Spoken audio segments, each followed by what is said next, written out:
So இப்போ வந்து நம்ம CSV ஃபைல்ல இருக்கிற டேட்டாவை எப்படி ரீட் பண்ணலாம் அப்படிங்கிறத பார்க்கலாம். அன்னைக்கு வந்து நம்ம டெக்ஸ்ட் ஃபைல்ல இருக்கிறத ரீட் பண்றதுக்கு பார்த்தோம். இப்போ வந்து CSV ஃபைல்ல இருக்கிறது ரீட் பண்றதுக்கு பார்க்க போறோம். ஸோ இது வந்து உங்களோட CSV ஃபைல் ரொம்ப சிம்பிளான ஒரு ஃபைல். ஸோ சீரியல் நம்பர் கொடுத்துருக்கோம், ஐடி கொடுத்துருக்கோம் அண்ட் ப்ரைஸ். இதுல நீங்க என்ன வேணா வச்சுக்கலாம். நான் வந்து இந்த மாதிரி ஒரு சின்ன டேட்டா செட் வந்து வச்சிருக்கேன். ஏன்னா ரொம்ப பெருசும் எனக்கு தேவையில்லை. ஜஸ்ட் 10 டேட்டாஸ் 10 rows ஆஃப் டேட்டாஸை வந்து நான் ஆட் பண்ணி வச்சிருக்கேன்.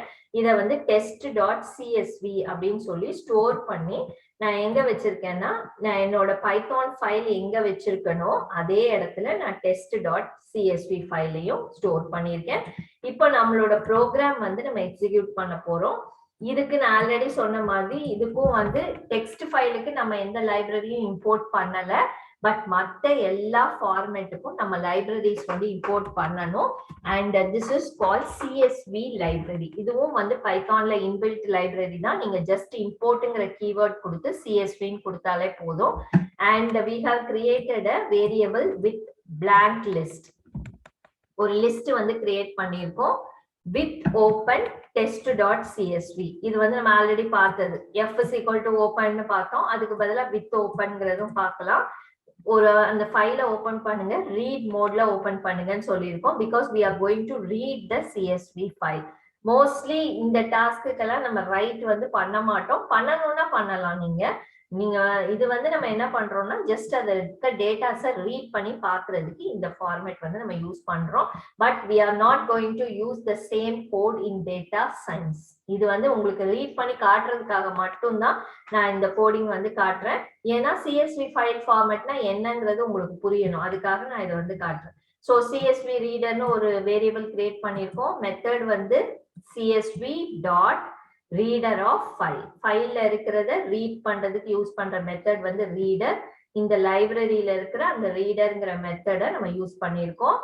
அண்ட் ரீட் பண்ணி அந்த டேட்டாஸ் இதுல வச்சிருக்கோம். ஒவ்வொரு டேட்டாவையா ப்ராசஸ் பண்றதுக்காக நெக்ஸ்ட்ங்கிற மெத்தட் யூஸ் பண்ணியிருக்கோம். ஏன்னா CSVங்கிறது வந்து கமா செப்பரேட்டட் வேல்யூ. நீங்க வந்து பாக்குறதுக்கு உங்களுக்கு எக்ஸல் மாதிரி இருந்தாலும் அதோட டேட்டாஸ் எப்படி இருக்கும்னா SR, ID, price 1, 63, 319 இந்த மாதிரி கமா செப்பரேட்டட் வேல்யூஸா தான் அது ஸ்டோர் ஆகும். ஸோ அதனால நெக்ஸ்ட்ங்கும் போது அது அடுத்தடுத்த வேல்யூஸ்க்கு போகணுங்கிறதுனால நெக்ஸ்ட்ங்கிற மெத்தட் கொடுத்துருக்கோம். அப்புறம் ஃபார் லூப் யூஸ் பண்ணியிருக்கோம். ஃபார் லூப் யூஸ் பண்ணி ஒவ்வொரு வேல்யூவையா இந்த எம்டி டேட்டா செட்டுக்குள்ள எம்டி லிஸ்டுக்குள்ள அதை அப்பெண்ட் பண்ண சொல்றோம். இதை பிரிண்ட் பண்ண சொல்றோம். இந்த ஃபைல் இருக்கு இல்லையா, இது வந்து அந்த ஃபோல்டருக்குள்ள நம்ம ஸ்டோர் பண்ணி வச்சிருக்கோம், which is test.csv அப்படின்னு சொல்லி. ஸோ இதை ரன் பண்றோம். பாருங்க டேட்டாஸ் வந்து ரீட் ஆயிடுச்சு. ஸோ எப்படி வந்திருக்கு? SR, ID, price 1, 63, 319 2, 56, 562 இந்த மாதிரி டேட்டாஸை வந்து அது காட்டுது. பட் இதனால நமக்கு யூஸ் இல்லை. இது just for your understanding. Read பண்ணணும்னா நீங்க இந்த மெத்தட் எல்லாம் அவைலபிளா இருக்குங்கிறது தெரிஞ்சுக்கிறதுக்காக, இந்த ஃபைல் ஃபார்மேட்டை பத்தி ஒரு இன்ட்ரோடக்ஷன் நமக்கு தெரியணுங்கிறதுக்காக பாக்குறோம். மற்றபடி இந்த கோடிங்கை நம்ம அப்படியே வந்து நம்ம டேட்டா அனாலிசிஸ்ல எல்லாம் யூஸ் பண்ண போறது கிடையாது. ஸோ நெக்ஸ்ட் வந்து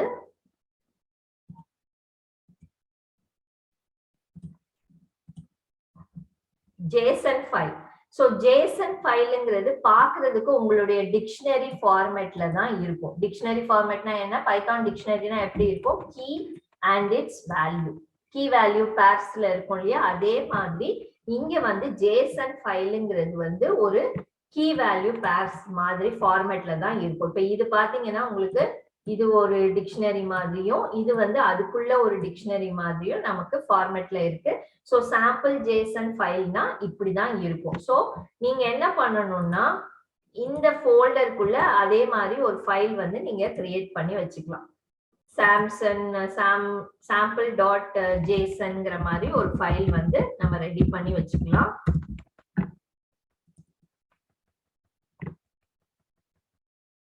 ஸோ இதுக்குள்ள நம்ம டேட்டா வந்து இந்த ஃபார்மேட்ல இருக்கும். இல்ல நீங்க டைரக்டா இந்த டேட்டாவை வந்து இதுல கொடுத்தாலும் ஓகே. ஸோ இப்ப கிரியேட் பண்ணி காட்டுறது உங்களுக்கு சாம்பிள் JSON ஃபார்மேட் ஃபைல்ஸ் வந்து எப்படி இருக்குங்கிறதுக்காக நான் காட்டுறேன்.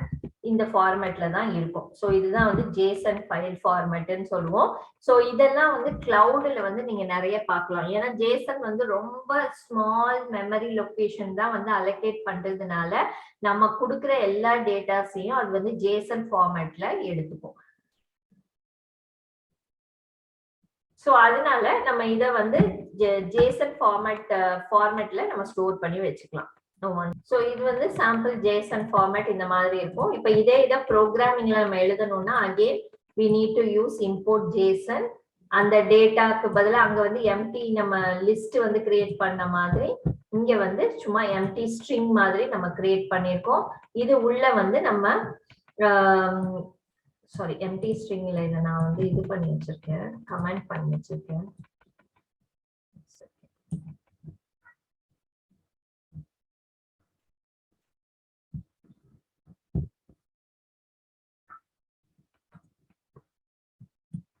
இது வந்து ஈஸியா புரியும். ஏன்னா இதெல்லாம் வந்து நம்ம அந்த ஃபார்மேட் தெரிஞ்சுக்கணுங்கிறதுக்காக தான் நம்ம வந்து பாக்குறோம். சோ இங்க பாத்தீங்கன்னா உங்களுக்கு ஜேசன் ஃபார்மேட் இப்படி இருக்கும். So like dictionary key value பேர்ஸ்ல இருக்கு. அதே மாதிரிதான் ப்ரோக்ராமிங் பாத்தீங்கன்னா உங்களுக்கு அதை கால் பண்றது எல்லாமே நம்ம டிக்ஷனரியில எப்படி வந்து டேட்டாவை ஃபெச் பண்ணுவோமோ அதே ஃபார்மேட் தான். ஆனா இங்க வந்து என்னன்னா எக்ஸ்ட்ராவா ஒரு மெத்தட் வந்து யூஸ் பண்ணுவாங்க, ஜேசன் டாட் லோட். இதுல இருக்கிற டேட்டாஸை லோட் பண்ணணும்னா நம்ம ஜேசன் டாட் லோட்ஸ்ங்கிற மெத்தட் வந்து யூஸ் பண்றோம். ஜேசன்ங்கிறது உங்களோட லைப்ரரி நேம், லோட்ஸ்ங்கிறத நம்ம அதை பேஸ் பண்ணி அந்த மெத்தடை யூஸ் பண்ணி எக்ஸ்ல இருக்கிற எல்லாத்தையும் ஒய்ல லோட் பண்ணுங்கன்னு சொல்றோம். அப்புறம் ஒய்ல இருக்கிற ஏஜ்ங்கிற வேல்யூவை மட்டும் கால் பண்ண சொல்றோம். ஸோ அதை கால் பண்ணா உங்களுக்கு அது 30ங்கிற வேல்யூ வந்து பிரிண்ட் பண்ணுது. So y of age is 30 அப்படின்னு இங்க பிரிண்ட் பண்ணுது. ஸோ அதே மாதிரி இப்ப இந்த இதுக்கு பதிலாக நீங்க சிட்டின்னு கால் பண்ணீங்கன்னா நியூயார்க்குங்கிறது வந்து பிரிண்ட் பண்ணும். ஸோ இந்த மாதிரி நம்ம பைத்தான்ல யூஸ் பண்ணி நம்ம ஜேசன் ஃபைல்ல இருந்து டைரக்டா இதை வந்து நம்ம பிரிண்ட் பண்ணி எடுத்துக்கலாம். அண்ட் எக்ஸல்லையும் நம்ம வந்து பண்ண முடியும்.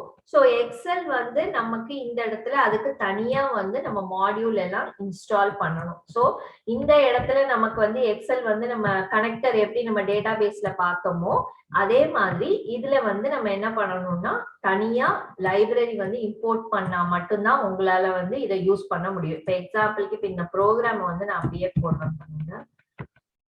இதுக்கு வந்து கண்டிப்பா வெல்கம் டாட் எக்ஸ்எல்எஸ்ங்கிற ஃபைலும் வந்து உள்ள இருக்கணும் உங்களுக்கு. அதுக்கு முன்னாடி நம்ம இந்த ப்ரோக்ராமை மட்டும் ஃபர்ஸ்ட் போடலாம்.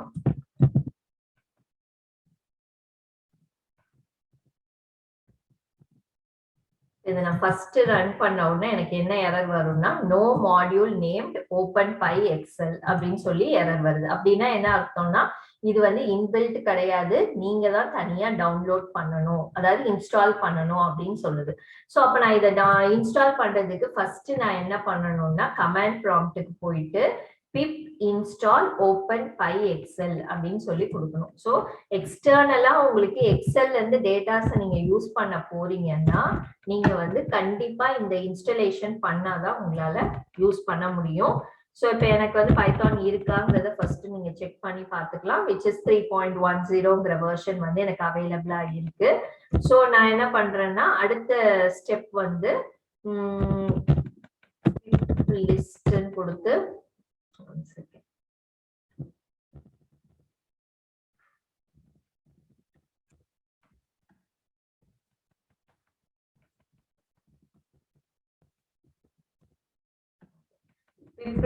லிஸ்ட்னு கொடுத்து என்னென்ன லைப்ரரிஸ் எல்லாம் இருக்குங்கிறத நான் செக் பண்ணி பார்த்துக்கலாம். அதுல ஓபன் பை எக்ஸல் இருக்காங்கிறதையும் நீங்க செக் பண்ணி பார்த்துக்கோங்க. அப்படி இல்லைன்னா நம்ம வந்து இன்ஸ்டால் பண்ண போறோம். பட் இந்த மாதிரி எரர் வந்தாலே மோஸ்ட்லி வந்து என்ன அர்த்தம்னா அந்த லைப்ரரி வந்து உங்களோட சிஸ்டம்ல இல்லைன்னு அர்த்தம். ஸோ இப்போ இதுல வந்து ஓல இருக்கான்னு பாருங்க. ஓல ஒன்னே ஒண்ணுதான் இருக்கு, இது இல்ல, ஓபன் பை எக்ஸல் இல்ல. ஸோ அப்ப நான் வந்து இதை இன்ஸ்டால் பண்ணி தான் ஆகணும். So pip install open pyexcel. So அது வந்து டவுன்லோட் ஆக ஆரம்பிச்சிடும், அவ்வளவுதான். ஸோ pip இன்ஸ்டால் நீங்க கரெக்டா பைத்தான் வந்து இன்ஸ்டால் பண்ணிருந்தீங்கன்னா pip வந்து டிஃபால்ட்டா உங்களுக்கு அவைலபிளா இருக்கும். அவ்வளவுதான், முடிஞ்சே போச்சு. 242 KB தான். 250 KB சம்திங் தான் இருக்கு. ஸோ அது வந்து கடகடன் டவுன்லோட் ஆயிடும். இப்போ வந்து அடுத்தது திருப்பி இந்த ப்ரோக்ராமை போய் நான் ரன் பண்ணேன்னா அந்த எக்ஸல் ஃபைல் இல்லைன்னு சொல்றோம் எனக்கு.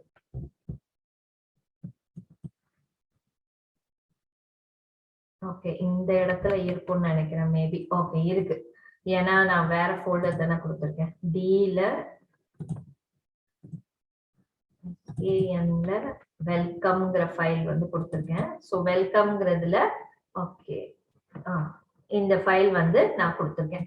ஸோ இந்த ஃபைல்ல இருக்கிற டேட்டாஸை வந்து எனக்கு கலெக்ட் பண்ணி ரீட் பண்ணி சொல்லுங்க அப்படின்னு நான் சொல்லியிருக்கேன். ஸோ ஃபர்ஸ்ட் ஸ்டெப் எக்ஸலை பொறுத்த வரைக்கும் நீங்க அண்டர்ஸ்டாண்ட் பண்ணிக்க வேண்டியது, இப்போ எக்ஸாம்பிளுக்கு ஒரு நியூ எக்ஸல் நான் ஓபன் பண்ணி காட்டுறேன். இப்ப இதை பொறுத்த வரைக்கும் நமக்கு இதுதான் எக்ஸல் சாஃப்ட்வேர்ங்கிறது, இதுதான் எக்ஸல். பட் நம்ம வந்து இதை எக்ஸல்னு சொல்ல மாட்டோம். நம்ம எதை சொல்லுவோம்னா இந்த மாதிரி இருக்கிறத வந்து எக்ஸல் ஷீட் அப்படின்னு சொல்லுவோம். பட் அது வந்து இங்க பொறுத்த வரைக்கும், மிஷினை பொறுத்த வரைக்கும் அதோட பேர் வந்து என்ன சொல்லுவாங்கன்னா எக்ஸல்னு சொல்ல மாட்டாங்க. இது பேரு வந்து பிளாங்க் ஒர்க் புக், ஒர்க் புக்னு சொல்லுவாங்க. ஸோ அப்போ ஒர்க் புக்னா தான் நீங்க எக்ஸல்னு வந்து மீன் பண்ணிக்கணும். ஒரிஜினல் நேம் வந்து அதுக்கு ஒர்க் புக் தான். ஸோ அப்போ ஃபர்ஸ்ட் ஸ்டெப் வந்து நீங்க என்ன பண்றீங்கன்னா ஒர்க் புக்கை ஓபன் பண்ணுங்க அப்படின்னு சொல்றோம். ஸோ ஒர்க் புக்னா என்ன, அப்பதான் அது எக்ஸல்ல அந்த ஃபைலையே ஓபன் பண்ண போகுது. ஸோ அதோட பார்ட்டை வந்து நம்ம இங்க ஸ்டோர் பண்ணி வச்சிருக்கோம். டில எஸ்ஏஎன்ல welcome.xl sxங்கிற ஃபைலை வந்து நான் ரீட் பண்ணி ஒரு வேரியபிள்ல ஸ்டோர் பண்ணியிருக்கேன். இப்ப நான் சொல்றேன் ஓபன் பை எக்ஸல்ல இருக்கிற லோட் அண்டர் ஸ்கோர் ஒர்க் புக்குங்கிற மெத்தடை யூஸ் பண்ணி அந்த பார்ட்டை வந்து ஓபன் பண்ணுங்க அப்படின்னு சொல்றோம். அதாவது இந்த ஃபைலை வந்து அது ஓபன் பண்ண போகுது. ஸோ ஓபன் பண்ணதுக்கு அப்புறம் அதுல ஆக்டிவா இருக்கிறத வந்து ஷீட்ல ஸ்டோர் பண்ணுங்கன்னு சொல்றோம். அப்படின்னா என்ன அர்த்தம்னா இந்த ஷீட் இதுதான் வந்து என்னோட ஒர்க் புக் ஓபன் பண்ணிடுச்சு welcome.xlsx. இதுல எனக்கு எதை வந்து ஓபன் பண்ணணும், ஆக்டிவ் ஷீட்னா அது இதை தான் எடுத்துக்கும்.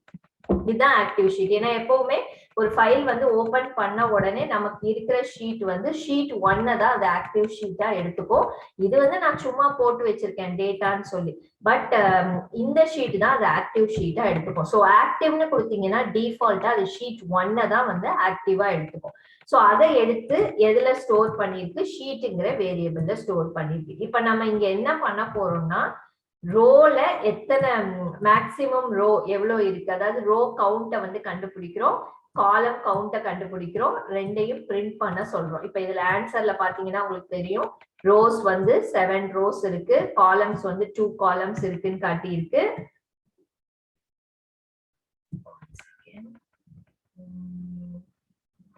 பார்த்து ஒர்க் புக், ஏன்னா நான் இங்க ஓபன் பண்ணி வச்சது வந்து இத ஆக்டிவா இருந்திருக்கு. சோ அதனால இத வந்து அது 2 ரோஸ்ன்னு காட்டுது. ஓகேவா? சோ இத நம்ம என்ன பண்ணலாம்னா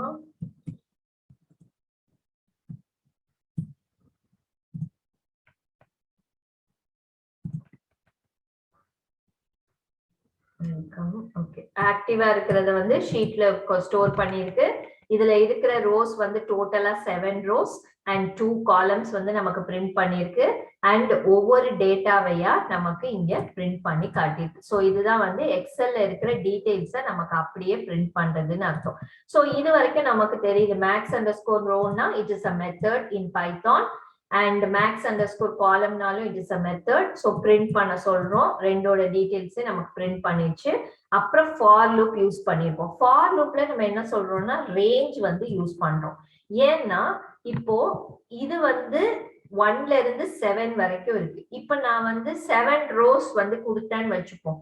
இப்ப எனக்கு வந்து ரேஞ்ச் ஆஃப் 1,7 அப்படின்னு நான் கொடுத்தேன்னா அது என்ன பண்ணும்னா 7 வரைக்கும் பிரிண்ட் பண்ணாது, 6 வரைக்கும் தான் பிரிண்ட் பண்ணும். ஏன்னா ரேஞ்சை பொறுத்த வரைக்கும் என்னன்னா எத்தனை ரோ இருக்கோ அதுல இருந்து -1 பண்ணி அது வரைக்கும் தான் பிரிண்ட் பண்ணும். அப்ப நான் இங்க கொடுக்கும் போதே ரேஞ்ச் ஆஃப் 1,1ல இருந்து ஸ்டார்ட் பண்ணுங்க அண்ட் ரோஸ் +1. அப்போ என்ன அர்த்தம் 7 + 1, அப்போ 8 டைம்ஸ் வந்து அந்த லூப் வந்து எக்ஸிக்யூட் ஆகணும்.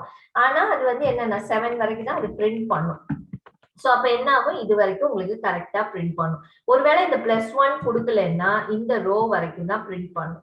பைத்தான் வரைக்கும் தான் பிரிண்ட் பண்ணும். PHP வந்து பிரிண்ட் பண்ணாது. சோ அதனால ரோஸ் +1 காலம்ஸ் +1 அதே மாதிரி தான் காலம்ஸ்க்கும். சோ 2 நெஸ்டட் லூப் வந்து ஃபார் லூப் வந்து இங்க யூஸ் பண்ணிருக்கோம். சோ நெஸ்டட் லூப் யூஸ் பண்ணி ஒவ்வொரு டேட்டாவையா பிரிண்ட் பண்ண சொல்றோம். இப்ப இது அகைன் நம்ம டேட்டாபேஸ்ல பார்த்த மாதிரியே இது வந்து கலெக்டிவ் டேட்டா, அதாவது ப்ளூரல் டேட்டா, நிறைய டேட்டாஸ் வந்து அவைலபிளா இருக்கு. சோ அதனாலதான் நம்ம ஃபார் லூப் வந்து யூஸ் பண்ணி ஃபெட்ச் பண்றோம். ஃபெட்ச் பண்ணதுல நம்ம என்ன சொல்ல போறோம்னா ஒவ்வொரு செல்லா வேல்யூஸ எடுக்க போறோம். So first load underscore work புக்ங்கிறது ஒரு மெத்தடு, ஒர்க் புக்கை லோட் பண்ணும். அப்புறம் ஆக்டிவ் ஒர்க் புக்கை வந்து ஸ்டோர் பண்ணுது. அப்புறம் அது ரோவோட கவுண்ட்டை பாக்குறதுக்கு இந்த மெத்தட்ஸ் பார்த்திருக்கோம். அப்புறம் ஷீட், அதாவது ஷீட்டுக்குள்ள இருக்கிற செல்லு, இந்த செல்லுனா இந்த செல்ல எடுக்க போறோம். அதுல ரோக்கு வந்து ஒரு நேம் ஆர்ன்னு கொடுத்திருக்கோம். இந்த ஆர் இருக்கு இல்லையா, இதை வந்து ரோங்கிற வேரியபிளுக்கு இனிஷியலைஸ் பண்ணிருக்கோம். சிங்கிறத வந்து காலம்ங்கிற வேரியபிளுக்கு இனிஷியலைஸ் பண்ணி அதோட வேல்யூவை ஃபெட்ச் பண்ணுங்க. ஏன்னா ஜஸ்ட் லைக் தட் இதை ரொட்டேட் பண்ணாலும் அது பிரிண்ட் பண்ணாது.